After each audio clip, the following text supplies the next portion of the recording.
Okay, so very good evening to everybody. My name is Paul with Paul Best, our Best Walking Tours, as it is.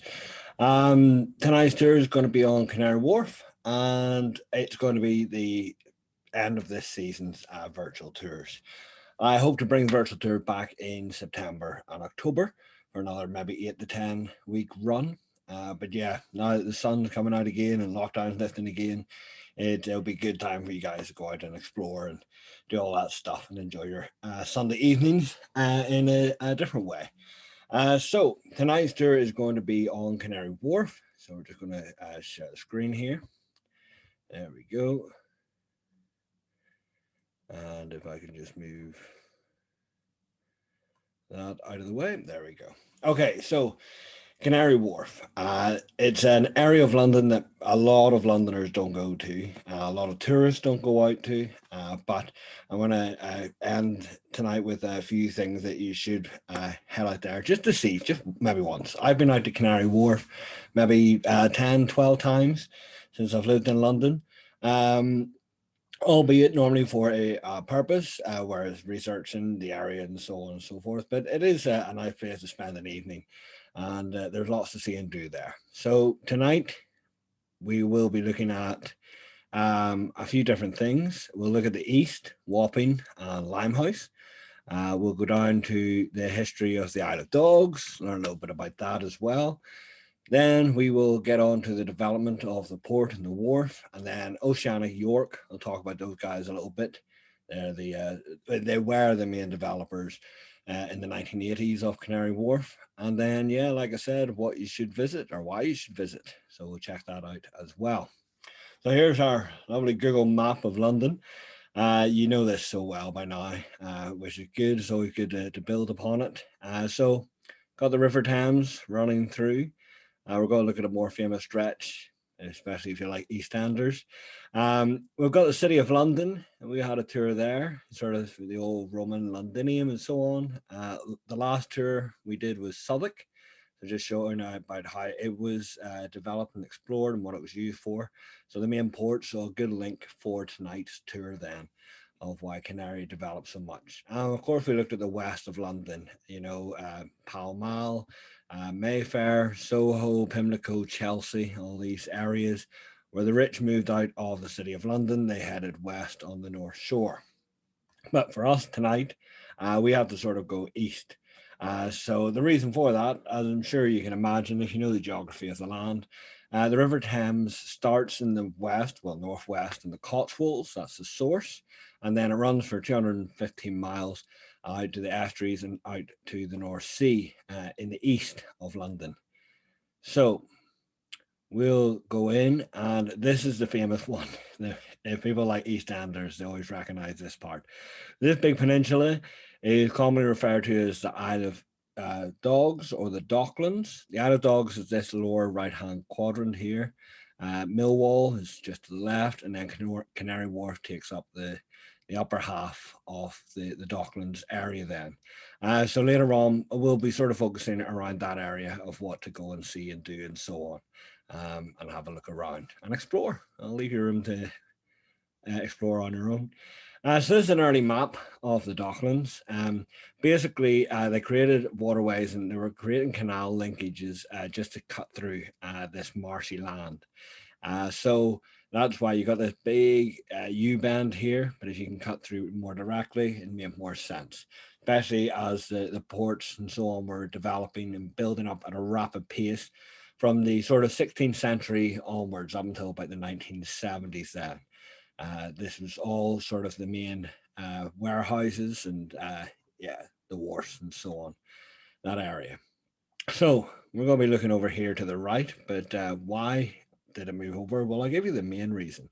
But they didn't just randomly select the land. Okay, yes, it's in between the two half points of that U bend, but it was because all the rest of land was sort of already being developed.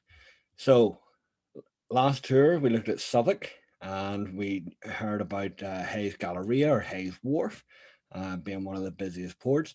But it was so busy that sailors and ships could be moored on the Thames with their cargo, not being able to offload it for 3 months at a time.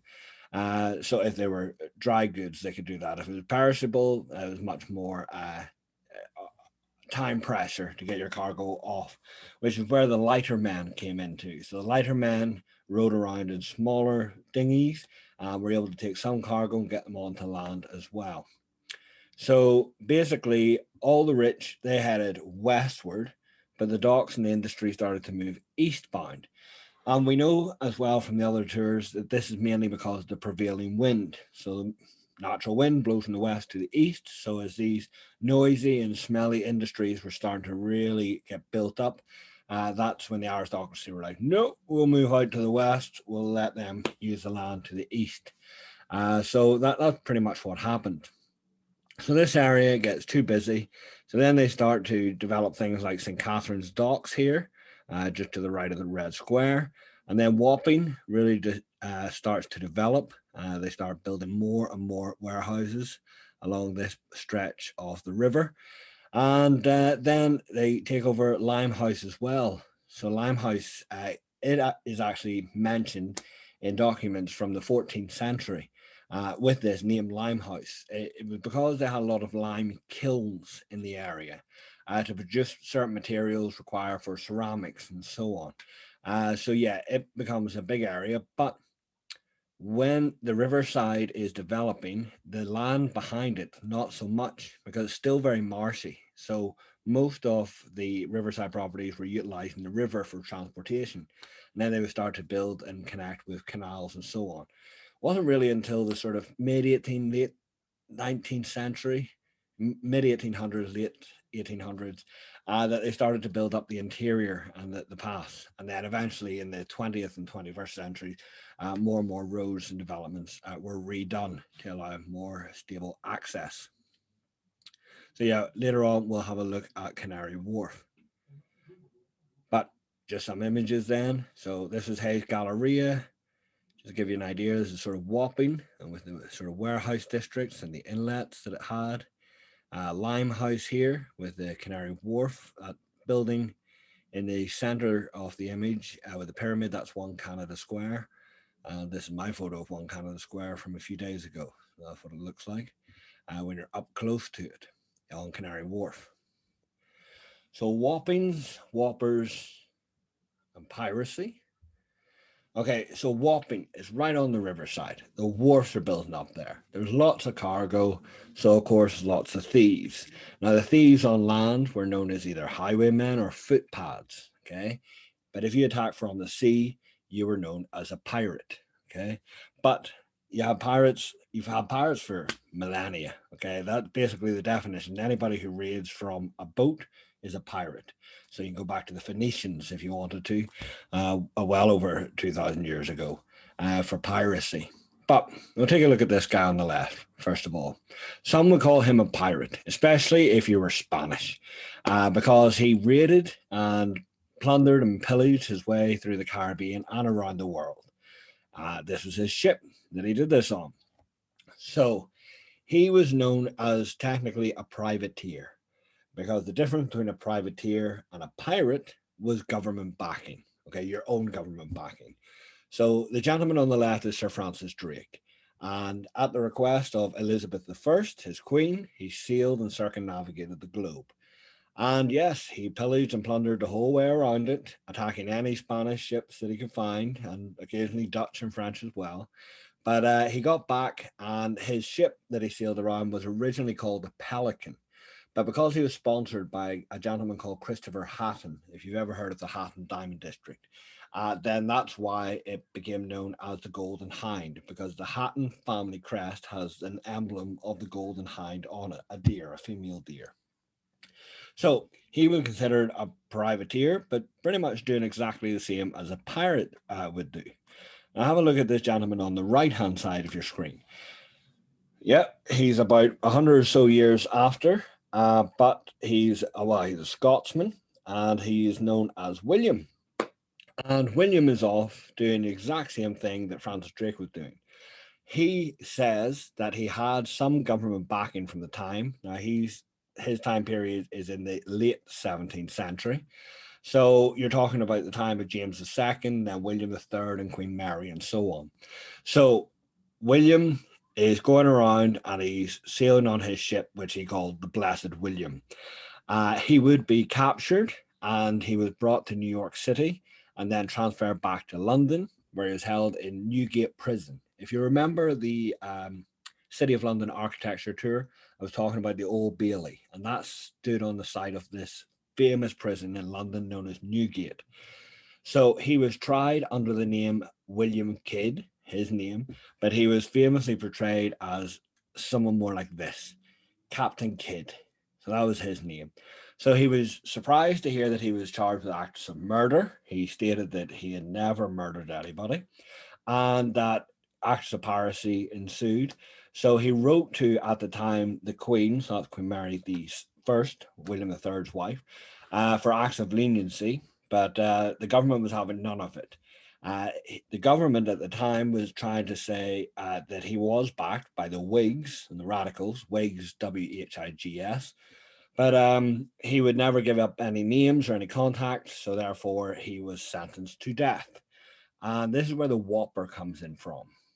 Okay, so there's a place in Wapping known as Execution Dock. An execution dock was where pirates were strung up, something along the lines of this, and they were lowered into the Thames when it was low tide, and then they waited for the tide to come in, and then fully submerged the captive, the pirate, the prisoner, until the prisoner was dead. Then the tide would go out. They would leave the body sometimes left on the water for a couple more times for the tide to come in and out. And the bodies would get so bloated then after death that they were known as whopping whoppers. So that's where the term came from. If you're one of those footpads or highwaymen that were stealing cargo or so on land, then you'd be executed by hanging, but by on land gallows, land docks. So yeah, so that was Wapping's piracy. I to get some pirates in. And he's still remembered. We have a little look at our map here. You can see the Captain Kidd. And what could that be? Well, I'm sure you know these symbols quite well. So just here is where you would find on Wapping High Street, the Captain Kidd pub. It's a really nice little pub, actually. I'll just throw up the interior image as well. Yeah, it's a fun pub. It's a nice pub. Sam Smith's as well. Although Sam Smith's used to have a thing of being, cheap pubs, but now they've all skyrocketed up to regular or more expensive than standard London prices. This is a really nice one. It's got lovely riverside views as well. So if you're ever in Wapping, definitely check it out. So judge, jury, and executions. Right. So the guy on the left, this is Charles II. Now we've encountered Charles II a couple of times because in the 1600s, well, actually, it was his anniversary of him sort of coming back to the throne. Yesterday, the 8th of May, 1660, Charles II accepts the throne of his father. His father had been beheaded in 1649, and England went into a state of Commonwealth with Oliver Cromwell. Oliver dies. Richard Cromwell isn't the military leader the government wanted, so they asked Charles II to come back with a few sort of provisions. But he comes back anyway. So he's the king. And because his younger brother, James II, was the second brother, James was given the title the Duke of York. Okay, so his brother's on the right hand side. Charles will die. James comes on to the throne. James has a couple of daughters, but no male heir. And James, he wants to return to the Catholic Church, essentially. And this sort of causes upheaval in the British government. And so basically, a war sort of ensues. It's known in English history as the Glorious Revolution. So there's all these wars being fought. And eventually, James II here would flee, and William III, William of Orange from the Kingdom of Holland, would marry his daughter, Queen Mary, and they would become co-monarchs. I think it's the only time in our history we've had both equal status, king and queen, at the same time. But James II's on the throne, and then along comes this guy. This guy is known as Judge George Jeffreys. Okay, and Judge Jeffreys had a reputation of being very, very tough. So any slight act of treason, death penalty. Now, the records are sort of a bit sketchy. In some instances, some people claim that he signed the death warrant of over 700 people. More accurately, some people believe it's closer to about 150 to 170, although he is recognized to have tried over 1,100 prisoners. So yeah, if you go to Dorchester and Dorset, you can learn a bit more about yeah, what he did down there. But he would sit after he was tried someone and then found him guilty. He would actually go to a pub called it's called the Angel now. It's on the other side, on the south side of the River Thames, and look over the Execution Docks, where the Captain Kidd pub was that we just saw. And he would sit there. But James II, who is his patron, his monarch, flees the country. So all of a sudden, he's on the wrong side of the throne. So Judge Jeffreys tries to make his escape. And he does this by sort of dressing himself up as a sailor. His eyebrows, he's meant to be very famous for those. So he shaved those off. He dresses up in a sort of sailor fashion. And he ends up going into a little pub known as the town of Ramsgate, which is just here. There it is. And he's sitting there and he's waiting for safe passage out of the country and to try to head towards France, like James II had done. But someone who had been or had the misfortune of dealing with Judge Jeffrey spotted him inside the pub, recognized his nose apparently, and gets everybody in, and they sort of riot the place. The judge surrenders himself to the army, and they put him in the Tower of London. And basically, he dies in the Tower. He dies of kidney failure. He's buried in St. Peter's at Vincula, which is the chapel for the Tower of London.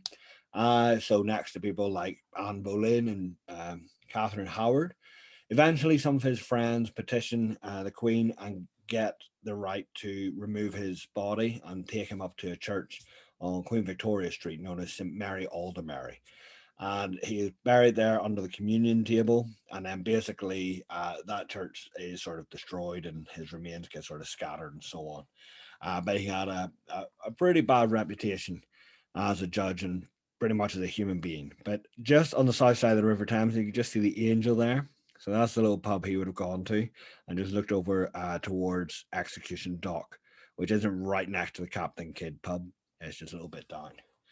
Oh, just while we're here, we'll have this map up actually. Can you see Wapping train station here, the center, and then just down here, Rotherhithe? Okay, so this tunnel is known as the Thames Tunnel, and that tunnel was the first underwater tunnel built in the world. It was designed by an architect and an engineer called Mark Brunel. Mark Brunel apparently came up with the idea when he was in a debtor's prison. He owed some people money, so he's in prison. He's sitting in the yard one day and he's watching a worm eat its way through a piece of wood. And he knows how the worm eats the wood and then passes it through his body and out the back and tunnels through. So he came up with a design, and then that gave them the ability to start this tunnel. And his son, Isambard Kingdom Brunel, would finish it later on. It used to be sort of a foot tunnel for pedestrians and then horse and carriages. But then with the introduction in the 1860s of the tube, the underground railway lines, eventually TfL would take it over and install the railway. In fact, it's technically an overground, part of the overground network, even though it's under the water. But anyway, that's that, just randomly. So Limehouse, that'll be the next one. Limehouse, you've got these basins here. You got the Limehouse Basin, you get Shadwell Basin down here. And these would play pivotal roles in the connection to the canals then, as the docks and the warehouses start moving further and further east.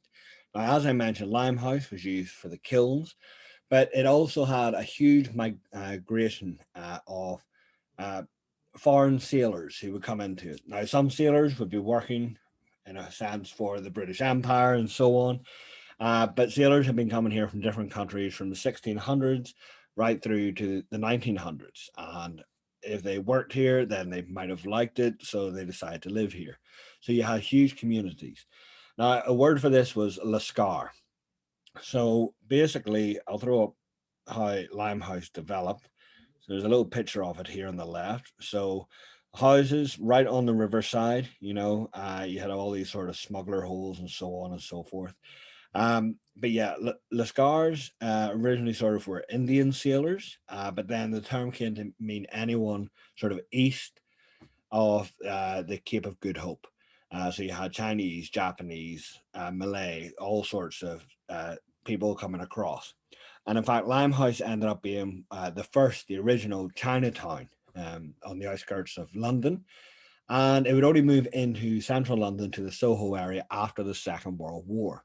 But because of the Chinese population there and the communities and the opium wars, opium was very much sought after. And so opium dens started to flourish in the area of Limehouse. So much so that this gentleman used it for some of his books.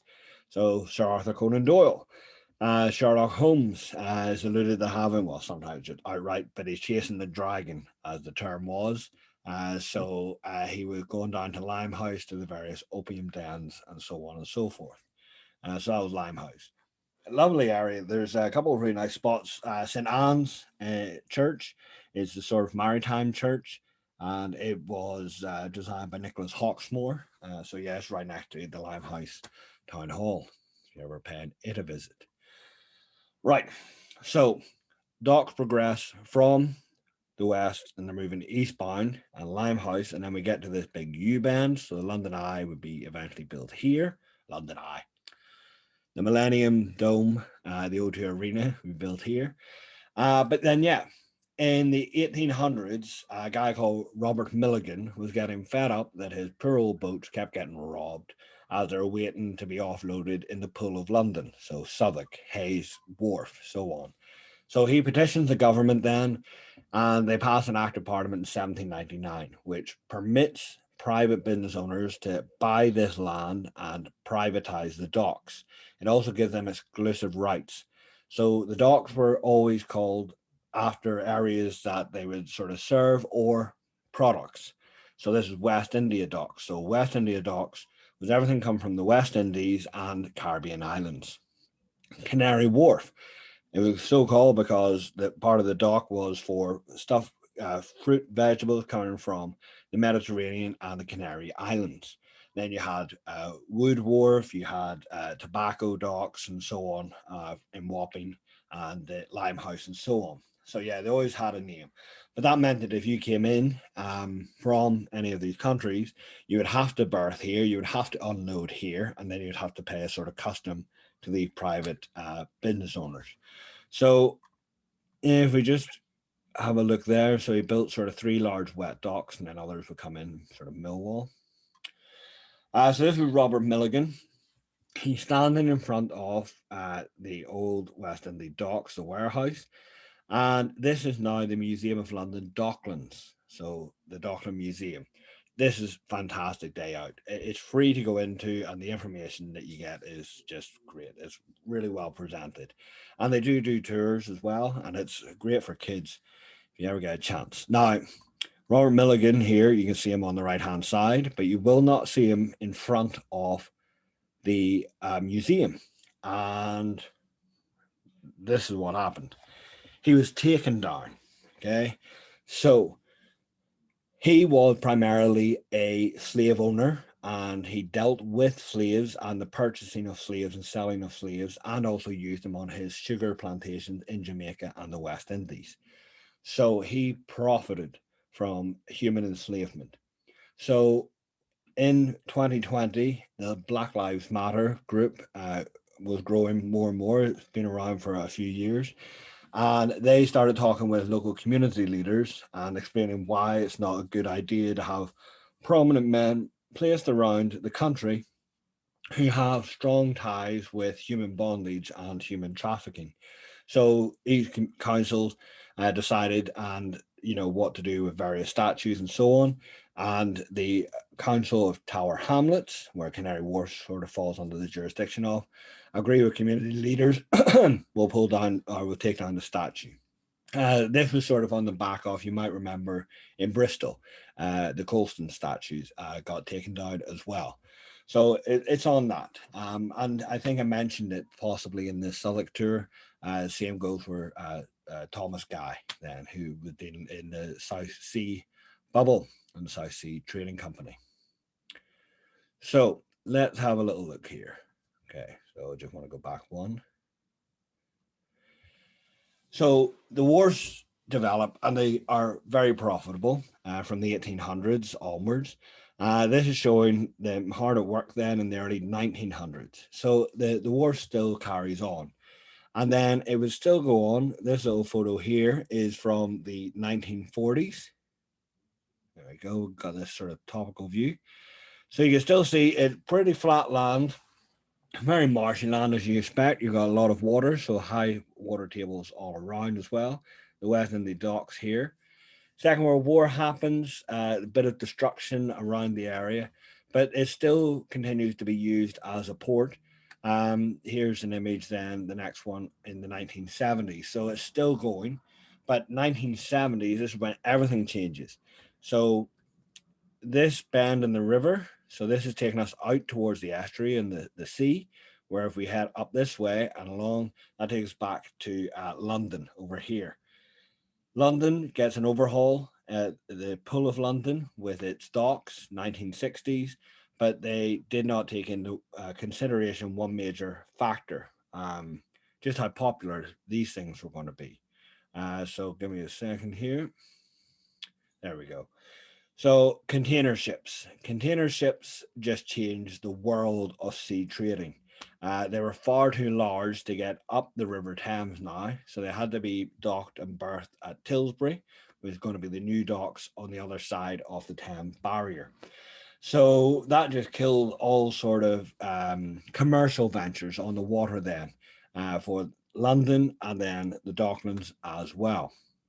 So what was to be done? Well, in the 1980s, Margaret Thatcher and Heseltine get together and they're trying to look for investment to help rejuvenate the Docklands since they know it can't be used for this purpose anymore and never will be again. So that's when Oceanic York come into play, a Canadian group. Well, first off, there were Americans approached and then the Canadians come over as well. And they started to build and they were going to build the new financial district. The sort of owner had gone into the city of London, was having discussions with are they happy with their current buildings and the infrastructure. He was never asking them to move, he says, but basically they said no. And we would move, but there's nowhere to move to. So he was like, okay. So they start construction then. By in the 1990s, the late 90s, you had One Canada Square being the tallest building in the area, not as tall as the Shard, but it was the tallest building in London for 20 years until the Shard came along. And then the Citibank building going up on the right side and HSBC going up on the left side. So lots of construction, but some companies were starting to move in, but it wasn't that much of a desirable place to move to because it was just this, couple of buildings. A few of the older buildings survived around the Isle of Dogs. Margaret Thatcher's near Wood Wharf, just off the Docklands, was sort of a tiny little project in comparison. But it didn't take them long, and eventually, then you would get this. So this was 2020. So this is standing over towards the sort of O2 Arena, looking back, looking westward. So you got Citibank here, you got HSB, Barclays moved on to it, Citibank, HSBC, Barclays, One Canada Square. This one in between, this became the highest residential building in London. It's about 1,800 feet, 800 feet tall, and it's known as the Newfoundland Building. And the reason for all the Canadian references is because the original developer, Oceanic York, was Canadian. So yeah, you get things like Cabot Square, which is named after Giovanni Cabot, who was an explorer of the Northwest Passage, and so on. So lots of Canadian references around Canary Wharf. So what or why should you go to it nowadays? Well, one, you get this spectacular view of the city of London.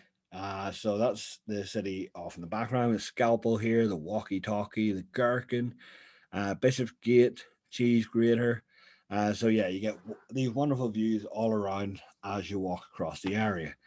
The other one of the other reasons that you can walk around is just for the restaurant. You got Royal China here, so I've just stepped off the Thames Clipper, which is a great way to get there, by the way. The Thames Clipper is the river ferry that runs up and down, sort of from Putney out to Greenwich. They've got a few different lines, so RB1, RB2, RB6, and so on. But it takes about 40 minutes for me to get from Millbank down to Canary Wharf. So it's a really good way to see London from the riverside.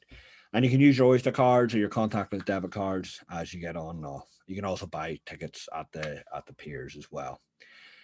So yeah, you got lots of restaurants, Royal China. You've got lots of pubs and so on. You got the Big Easy and stuff like that. There's so many restaurants around the place nowadays, and there's a huge shopping center in the center as well, which goes underground. The other way you can get into Canary Wharf is by the DLR, the District Light Railway. So that runs from Bank Junction out to Canary Wharf. Took me about 15 minutes from Bank. Yeah, about that. And that DLR will take you out to City Airport as well. Okay, so another good thing to go around, like I said, is the views. But as you walk around, you will notice pieces of art all around the place. So you've got this one known as Vanishing Point by a gentleman surnamed Battle, I think it is. You've got the Welcoming Guy.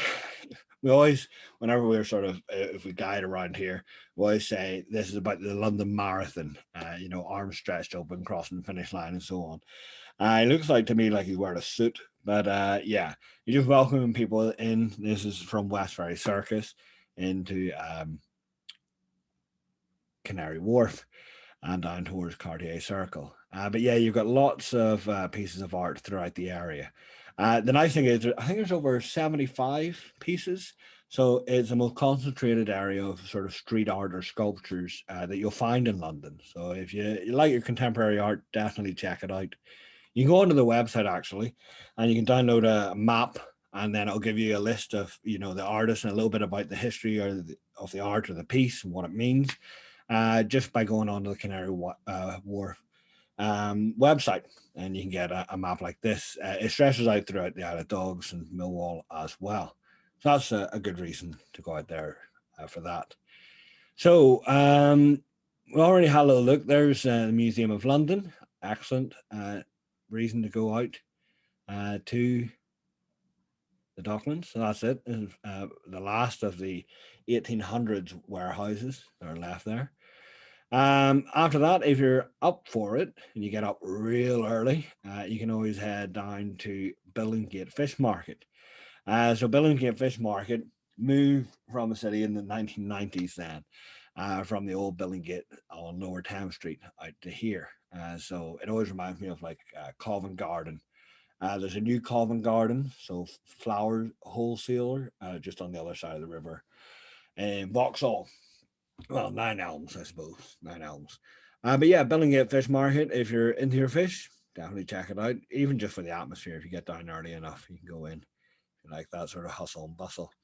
Now, one of the big projects here as well is known as Crossrail. So Crossrail is a big section of underground they've been working on. I was reading a report today that was a little bit out of date. They were hoping to open it in 2018.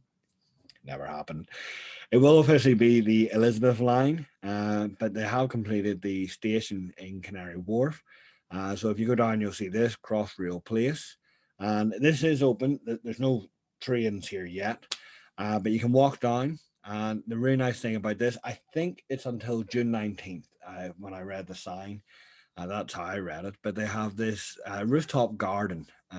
So you go down there, you take an excavator upstairs, and then there's a section of this panel that this just empty. There's nothing here. So it is sort of the sky above you, as it were. And then all on the right hand side is just full of all these skyscrapers and so on. But if you're into horticulture, you should check this out. It's got plants from the north and south hemispheres, so it's laid out in a really nice way. And there's also an open space, so they would have performances like from the Royal Opera House or the Royal Shakespeare Society, the Globe, and so on. Would come down and do afternoon concerts and evening shows and things like that. A couple of big restaurants in this station as well, like the Big Easy I mentioned.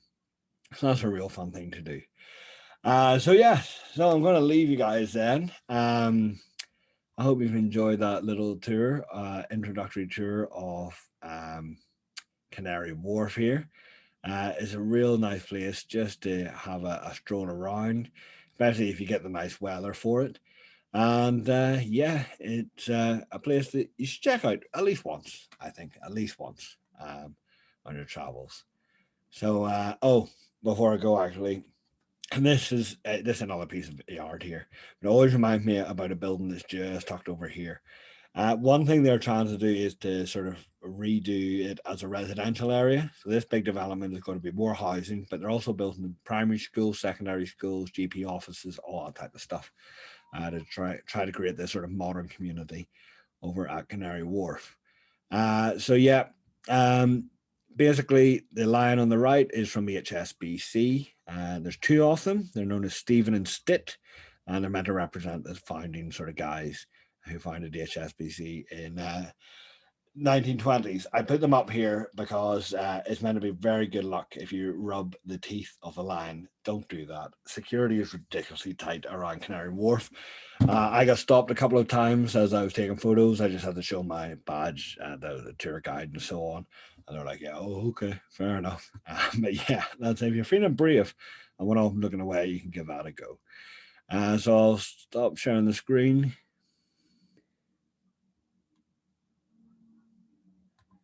There we go.